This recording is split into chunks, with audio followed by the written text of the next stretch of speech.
You may be wondering, Halloween, you dashing fellow, you didn't forget to do a video on Halloween night. October the 31st, we're right here, right... Wait, what do you mean it's not October the 31st? November the 5th? Don't think so. No, clearly it's Halloween. And this is the Halloween video, I didn't forget. So, to continue our tradition of doing something not overly spooky for Halloween, I'm going to give you something that's reasonably mediocrely spooky. Does that count? I think that counts. It's like half spooky on the spooky meter. We're talking like, I don't know, a Scooby-Doo ghost out of a cupboard or something, and you're going, yoinks! What are we gonna do, Scoob? And Scooby doesn't talk 'cause he's a dog, and he goes woof. Then he eats some dog snacks and tries to hump Shaggy's leg, because that's what happens, the dogs. Anyway, we have statues. A game that was given to me by Room 710 Games. They gave me a key, and I thought I'd have a quick look at it. Now, I mean, you may be wondering what statue's all about. I had a very quick squint, and it is basically very similar to Containment Breach, the SCP game. Let's just quickly check it on. Yeah, I tried some bits for. The idea being that the main enemy here is... Weirdly, the camera keeps panning back to the start. You can't look anywhere but straight ahead. The game makes sure of it. I wish to look at the ceiling! The ceiling is grand! Fine, I will look at the road. Except for the driver, by the way. He doesn't look at the road, because he's an idiot. Beep. Oh, wait. I'm driving. Quick, better answer this call from Rose.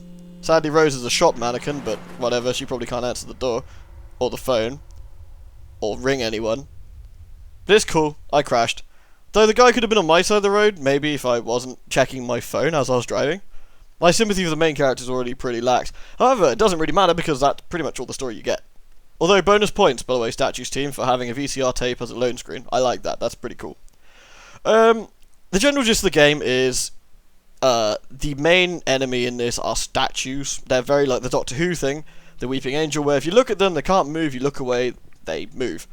Biggest problem I actually have with this game, I'll show you in a second. Okay, so it's a pretty standard Unity style game where everything looks fine and kind of moves fine, but doesn't work in the same way I'd like it to. I'm going to say this as a positive criticism to developers, and I mean it this time, unlike Red Lake. I'm not actually going to, like, crack up and laugh, okay?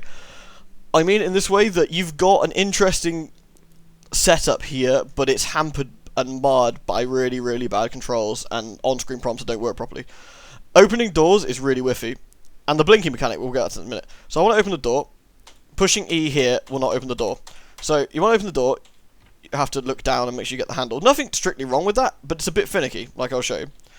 So, I mean, I can kind of open the door sometimes. You can probably hear me hitting E a few more times than necessary here.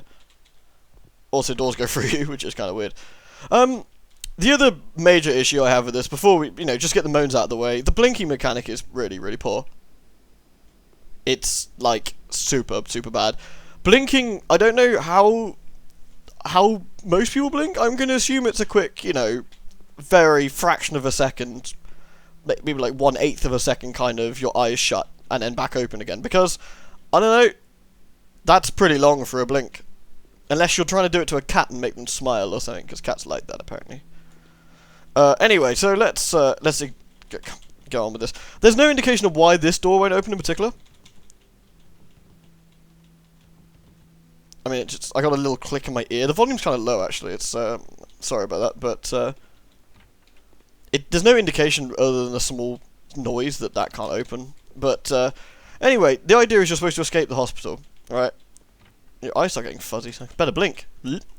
Last game I saw doing this, by the way, that wasn't Containment Breach, was that terrible, terrible Alone in the Dark game, and reminding me of that is not necessarily a good thing. Anyway, we need to work our way downstairs, because, why not? Okay, that door's locked anyway. It'd be nice if there was like a locked indicator. What have you done?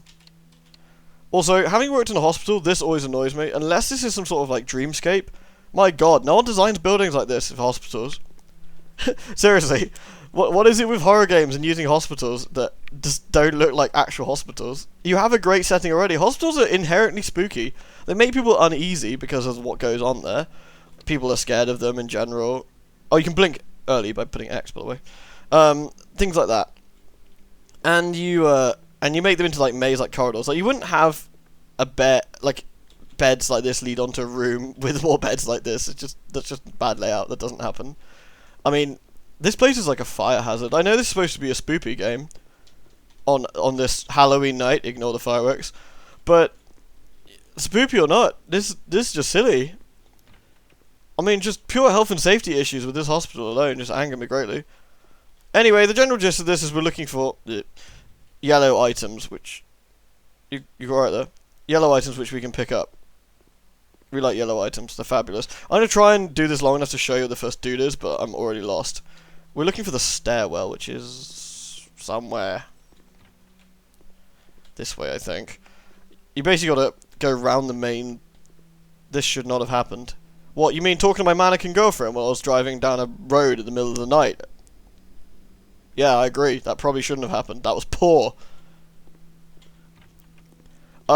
Jokes aside, like I said, I do want to offer some kind of actual constructive criticism here because, you know, honestly, again, like I was saying to Red Lake before the dog attacked me and I cracked up, it's a decent effort. There's a really good idea here that I think is really cool. However, I think the way it's been implemented is a bit wonky. The blinking mechanic is just poor. Though the difficulty settings do... saving in the corner there.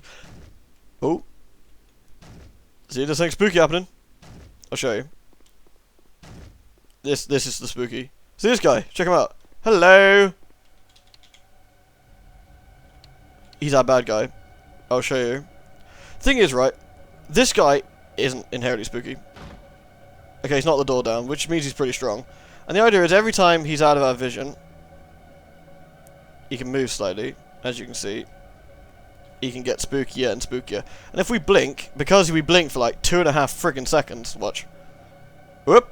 He gets right up in our grill. He's a bit of a dick, this guy. And of course, if he catches us, let's that happens, and he just sort of looks at us, and that's it. GG. Again, the idea of this is interesting. I feel that the statues aren't very scary. I mean, he makes a loud noise and runs around, but that's not inherently scary. And the objective is to explore the hospital still, and what we need to do is go this way. And the idea is you got to shut the doors behind you to keep the guy from following you at a reasonable pace. Now we need the key. So once we have the key, we can explore different parts of the hospital. And you can hear him trying to come after us. But weirdly, he just tries to... because all the doors tend to lead into each other like a big fat maze, this guy just chills out for a bit and then also tries to follow us. So what we need to do is do a moonwalk. Whoop! Oh yeah. And go back the way we came, over here, and find a door with like a yellowy kind of... I think it was yellowy. Kind of handle to it. This one. Which allows us to progress further into the stage. Like so. We've unlocked the door. Hooray. There we go. So we're now into like part 2 of the stage. And there's another yellow handle here we can unlock. Oh, randomly blink. We've upset the locals again. Oh hey! So I didn't need the key, or you can just break down the doors. Probably a bit of both. But again, I've opened this door. I'm not entirely sure of the purpose. I mean, I can't do anything here except shut the door on this asshole. So I've unlocked a couple of doors now. But why, exactly? We can get downstairs, I suppose. Ah, right, saving. This is where we want to be. You can hear the guy knocking doors down above us.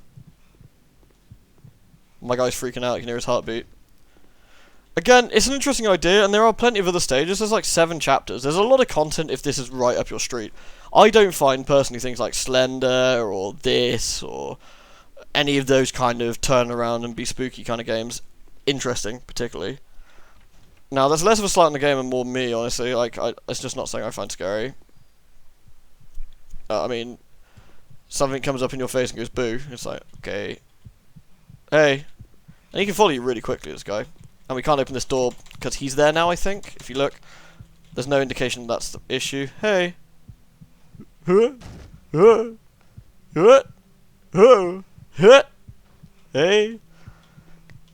Oh. Oh. You gonna break down the door? You gonna break down the door? I blink. You break down the door? Oh. Hey! Cheers, mate. I couldn't get out. I was really stuck. Also, you have a big, big red ass. Just FYI. Either way, that's enough spoopy, totally Halloween video for this year. Sorry it was late. Well, I thought I'd show you something interesting and new. In all fairness, I think this game's $6.99. Truthfully, devs, if you're listening, as it currently stands, just from what I played on the first stage, I don't think it's interesting enough to be $6.99. I think you have a lot of work to do before this is in a reasonably interesting state. The premise is there, you have a cool idea, you have a cool concept. The blinking stuff is an interesting mechanic, it just lasts a bit too long. The idea of the moving statues is really cool, though a change in animation might make them a bit more spooky. I'm by no means a expert on game design, so do feel free to just completely ignore my ideas, but I do play a lot of games, and I play a lot of horror games, and what you've got here isn't particularly scary. I like that you've got a lot of content in the game. You've got like multiple stages where I've seen some YouTube videos. There's a lot of stuff happening in other stages. It's a good idea. It's cool. But as it stands, this is a bit wonky. Things don't work particularly smoothly, etc., etc. On the plus side, folks, they are patching it. They actually did a patch very recently. It looks like, well, I was looking at the forums earlier, so it looks like they've added difficulty settings in and some bug fixes. So it looks like they're keeping something interesting. I mean, if this kind of thing, this kind of thing like Slender, or, well, this, or SCP Containment Breach, I think. Again, I don't think, as it stands, it's worth £6.99. You know, it's, to put this in the nicest way, it's a work in progress. I think you guys need to get some more stuff that works better before you can charge that much, in my opinion. But that's just me. I wish you all a very spooky November the 5th, by the way. That's statues. Hope you enjoyed.